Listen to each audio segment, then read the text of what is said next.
Hey hi, welcome to my another mini blog.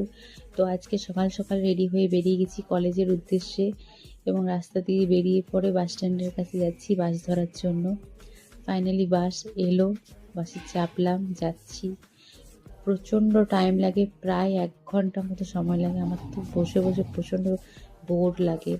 এবার বাস থেকে নেমে আবার টোটো করে যেতে হয়। এবার দেখো ফাইনালি কলেজে পৌঁছে গেছি, এবং এখানে সরস্বতী পূজার প্রিপারেশন হচ্ছে, তাই একটা রুমেই সবাই আছে, তাই এত ফাঁকা ফাঁকা লাগছে। কাজ কমপ্লিট করে আবার বাড়ির জন্য রওনা দিচ্ছি।